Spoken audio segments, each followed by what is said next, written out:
नमस्कार, आप देख रहे हैं इंडिया टीवी। आपके साथ मैं हूं गौनिका अरोड़ा। यूपी में बीजेपी एमएलसी और उपचुनावों को लेकर एक्टिव है और योगी आदित्यनाथ फुल एक्शन में है।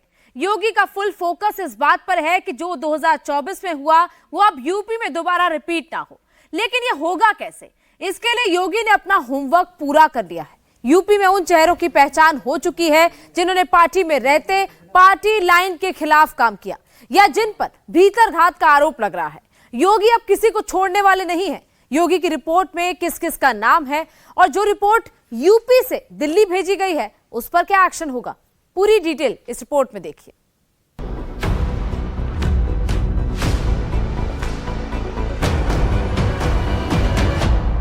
सर्व समाज का हमें आशीर्वाद मिला, सहयोग मिला। 4,85,000 के आसपास वोट मिला। जब सब देते हैं वोट तभी मिलता है इतना वोट। हम सबका आभार व्यक्त करते हैं। बिल्कुल। लेकिन ऐसे जयचंद और ऐसे आस्तीन के सांपों को भी पहचानना जरूरी है जो अंदर घर में रहकर ही नुकसान पहुंचाने का काम करते हैं। बीजेपी में भीतरघात की बात सिर्फ सहारनपुर में नहीं हो रही है। भीतरघात का आरोप सिर्फ राघव लखनपाल ही नहीं लगा रहे हैं, बल्कि इसका जिक्र यूपी के रिव्यू रिपोर्ट में भी है। 4 जून को यूपी में नतीजे आए और 14 दिन में बीजेपी ने अपनी हार की समीक्षा कर ली। यूपी में हार कैसे हुई, यूपी में बीजेपी की सीटें कम क्यों हुई, पूरी रिपोर्ट लखनऊ से दिल्ली पहुंच चुकी है। सोर्सेस से मिली इंफॉर्मेशन के मुताबिक इस रिपोर्ट में मुख्य तौर पर 4 बातों का जिक्र है। पहला ये कि विधायकों की निष्क्रियता से पार्टी को नुकसान हुआ। दूसरा ये कि कई विधायक अपने क्षेत्र के कैंडिडेट के खिलाफ थे, यहां भीतरघात की संभावना है। तीसरा ये कि संविधान के मुद्दे पर दलित वोट बीजेपी से छिटका। और चौथा ये कि ओबीसी वोटर बिखरा, जिससे बीजेपी को भारी नुकसान हुआ। बीजेपी ने जो रिपोर्ट तैयार की है वो किस आधार पर तैयार हुई है, इसे समझने के लिए आपको 2 चीजों को समझना होगा। पहला यूपी और दूसरा यूपी का कास्ट कॉम्बिनेशन। यूपी में लोकसभा की 80 सीटें हैं। अगर जोन के हिसाब से यूपी को डिवाइड करें तो यूपी को 5 पॉलिटिकल जोन में बांटा जाता है: पूर्वांचल, अवध, रुहेलखंड, वेस्टर्न यूपी और बुंदेलखंड। यूपी में चुनाव कोई भी हो, जाति का फैक्टर हर चुनाव में चलता है। यूपी में जाति की बड़ी गारंटी मानी जाती है। यूपी के चुनाव में इस बार भी जाति का जोर दिखा है।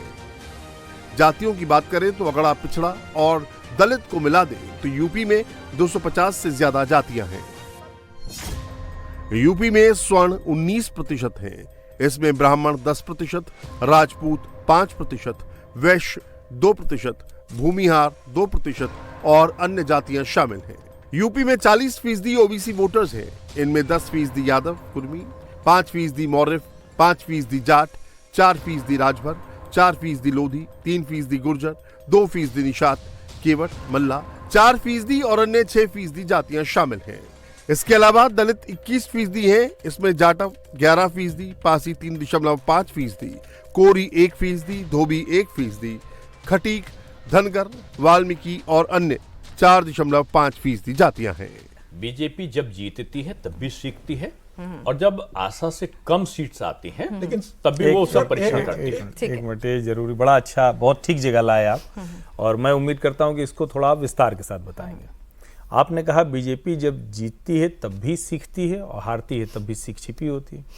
इस वाली हार में, और अब तो कहा जा रहा है कि बड़ी समीक्षा बैठक हो गई, कई तरह की रिपोर्ट बंद लिफाफे में, खुले लिफाफे में, अलग अलग प्रांतों की, इस बार की सीख क्या है? कोई 1, 2, 4 अगर सीख इस बार की तो यही है कि अब की 2027 में 2/3 नहीं 3/4 से जीतना है। ये कार्यकर्ताओं के लिए सीख है और कार्यकर्ताओं के लिए ये है कि हमको ओवर कॉन्फिडेंस नहीं रहना है। बहुत सी जगह जैसे लोग 400 पार तो मान लिया और ये सोचे कि 1 सीट अगर नहीं जीती तो क्या बात होगा। अब यह है कि 1-1 सीट पर काम करना है अभी से, और काम पे लगकर करना है। हम 2 से और हम 353 वाली एनडीए बन सकते हैं। यूपी में उपचुनाव और 2027 के विधानसभा चुनाव का काउंटडाउन स्टार्ट हो चुका है और बीजेपी के सामने 2 बड़े चैलेंज हैं। एक भीतरघात और दूसरा यूपी के कास्ट कॉम्बिनेशन को सेट करना। ये काम बीजेपी कैसे कर रही है, पहले इसे समझ लीजिए। सबसे पहले बात वेस्टर्न यूपी की करते हैं। वेस्टर्न यूपी में लोकसभा की 27 सीटें हैं। इसमें सहारनपुर, कैराना, मुजफ्फरनगर, बिजनौर, नगीना, मुरादाबाद, रामपुर, पीलीभीत, अलीगढ़, अमरोहा, बागपत, बुलंदशहर, गौतम बुद्ध नगर, गाजियाबाद, मथुरा, मेरठ, संभल, हाथरस, सुल्तानपुर, आगरा, फतेहपुर सीकरी, फिरोजाबाद, आंवला और बरेली, शाहजहांपुर, खीरी, फर्रुखाबाद हैं। 2019 में बीजेपी को 27 में 19 सीटों पर जीत मिली थी, जबकि 2024 में एनडीए को महज 16 सीटों पर जीत मिली है। जो राघव लखनपाल ऑन कैमरा जयचंद और भीतरघात की बात कर रहे हैं, उन्हें बीजेपी ने सहारनपुर से लगातार प्रत्याशी बनाया था। राघव लखनपाल 3 बार विधायक और 1 बार सांसद रह चुके हैं, लेकिन इस बार 4,83,000 से ज्यादा वोट पाने के बावजूद भी चुनाव हार गए। 2014 में राघव लखनपाल को 39.59% वोट मिले थे। 2019 में हार के बावजूद 39.92% वोट मिले। वोट प्रतिशत बढ़ा था, लेकिन 2024 में उनका वोट प्रतिशत गिरा। राघव लखनपाल 64,542 वोट से चुनाव हारे और वोट प्रतिशत 39.33 हो गया। राघव लखनपाल का आरोप है कि इसकी वजह भीतरघात है। सहारनपुर में बीजेपी की समीक्षा बैठक में भी इसी बात पर हंगामा हुआ था। सीएम योगी के साथ 1-to-1 मीटिंग में भी राघव लखनपाल ने इस बात का जिक्र किया था। सहारनपुर की तरह ही एक सीट है सुल्तानपुर। बीजेपी पिछले 2 बार से सुल्तानपुर सीट से चुनाव जीत रही थी। 2014 का चुनाव वरुण गांधी ने जीता था। 2019 का चुनाव में मेनका गांधी ने ये सीट जीती थी, लेकिन इस बार बीजेपी ये सीट हार गई। मेनका गांधी को 43,174 वोट से हार का सामना करना पड़ा, जबकि 2019 में बीजेपी ने ये सीट 14,526 वोट और 2014 में 1,78,902 वोट से जीती थी। 2019 में जब इस सीट पर जीत हार का अंतर कम हुआ तो उसकी बड़ी वजह अखिलेश और मायावती का गठबंधन था, लेकिन इस बार मायावती अलग से चुनावी मैदान में थी। सुल्तानपुर सीट पर दलित और ब्राह्मण सबसे ज्यादा हैं। इसके अलावा गैर यादव पिछड़ी जातियों की संख्या भी ठीक ठाक है। ये सारे वोटर आमतौर पर बीजेपी के सपोर्टर माने जाते हैं, लेकिन बावजूद इसके बीजेपी चुनाव हार गई। ऐसे में बीजेपी को यहां भीतरघात के चांसेस नजर आ रहे हैं। सुल्तानपुर सीट यूपी के अवध जोन में आती है। अगर अवध रीजन की बात करें तो बीजेपी को यहां जबरदस्त अंडर करंट लगा है। अवध क्षेत्र में लोकसभा की 17 सीटें आती हैं। 2019 में बीजेपी के पास 15 और 2014 में 14 सीटें थीं। 2024 में अब बीजेपी के पास 7 सीटें बची हैं। बीजेपी इस बार लखीमपुर खीरी, श्रावस्ती, फैजाबाद, सुल्तानपुर और मोहनलालगंज, सीतापुर सीटें गंवा चुकी है। विपक्ष फैजाबाद में बीजेपी की हार को सबसे बड़ी हार बता रहा है, क्योंकि फैजाबाद लोकसभा सीट में अयोध्या आती है और अयोध्या का श्री राम मंदिर इस चुनाव का सबसे बड़ा मुद्दा और सेंटर पॉइंट था। हमारी सरकार कहती है कि हमने बहुत विकास किया, अयोध्या का बहुत विकास किया, तो कितना विकास किया है हम आपसे निवेदन करना चाहते हैं। ये मेरा घर कह लीजिए या मेरा क्षेत्र कहिए या मेरा परिवार कहिए, तो मेरा घर, मेरा परिवार, मेरे लोग और किस हालत में अस्पताल आते हैं, अगर आप देख लेंगे तो बड़ी कृपा होगी। कीचड़ नहीं देखा आपने, कीचड़ भरा है, पानी भरा था सब। और लोगों ने बताया कि जब ये हुआ कि आप आ रहे हैं तो रात भर आज पानी निकाला गया है, लेकिन अब भी इधर भी कीचड़ है। ये देखिए सामने इमरजेंसी के सामने, ये इमरजेंसी है, इमरजेंसी उधर देखिए कीचड़ भरा है। और वो कोई मामूली अस्पताल नहीं है। दुनिया के लोग आते हैं, कोई बात हो जाए, बीमारी हो जाए, चोट चपेट हो जाए, तो इससे नज़दीक अस्पताल तो कोई है नहीं, और इसकी दुर्दशा है।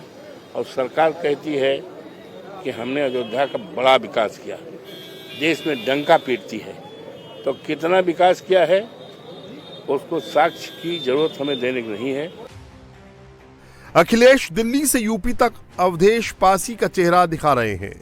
अयोध्या को 2027 के चुनाव का सेंटर पॉइंट बना रहे हैं, लेकिन बीजेपी की नजर सिर्फ अयोध्या की हार पर नहीं है। बीजेपी का फोकस उन सभी सीटों पर है जो सीटें बीजेपी के पास 2 चुनावों से थी, लेकिन इस बार बीजेपी ने गंवा दी। इसे आप 2 एग्जाम्पल से समझिए। मोहनलालगंज की सीट बीजेपी 2 टर्म से जीत रही थी, लेकिन 2024 में यह सीट बीजेपी 70,292 वोट से हार गई। सीतापुर सीट बीजेपी ने 2014-19 में भी जीती थी, लेकिन यह सीट बीजेपी 89,641 वोट से हार गई। मोहनलालगंज में बीजेपी ने कौशल किशोर और सीतापुर में राजेश वर्मा पर दांव लगाया था। दोनों बैक टू बैक 2 चुनाव जीत चुके थे, लेकिन इस बार हार हुई। ठीक ऐसा ही पूर्वांचल और रोहिलखंड में भी हुआ है। जो सीटें बीजेपी लगातार जीत रही थी वो 2024 में हार गई। ऐसा कैसे फेल हो गया कि मतलब जो कल्पना नहीं थी कि आप 33 मतलब पे चले मोदी जाओगे? प्लस योगी उपयोगी क्यों नहीं रहा? इस बात को मैं दूसरी तरह से कहूंगा। मोदी मैजिक नहीं चला, ये बात कहना गलत है। मोदी मैजिक चला, यानी हमारे जो वोटर्स थे उनकी संख्या में कमी नहीं हुई, नंबर 1। दूसरी चीज है कि हमारी सीटें कम आई, जो आप कह रहे हैं उसका जवाब मैंने ये दिया कि सीटें कम होने का है लोकल इक्वेशंस पे, जो मत पड़ते हैं लोकसभावार, उनमें कभी कभी बहुत कम वोटों से हार और जीत हो जाती है। उनके कारण सीटें घटती बढ़ती हैं। कभी हमारे पक्ष में आई थी, पिछली बार हमारे पक्ष में आई थी, अब की उनके पक्ष में आई, लेकिन मतदाता और आकर्षण मोदी जी और योगी जी के प्रति कम नहीं हुआ, क्योंकि मत प्रतिशत हमारा कम नहीं हुआ। विधानसभा में जो स्थिति हमारी थी उससे 0.8% हमारी बढ़ी।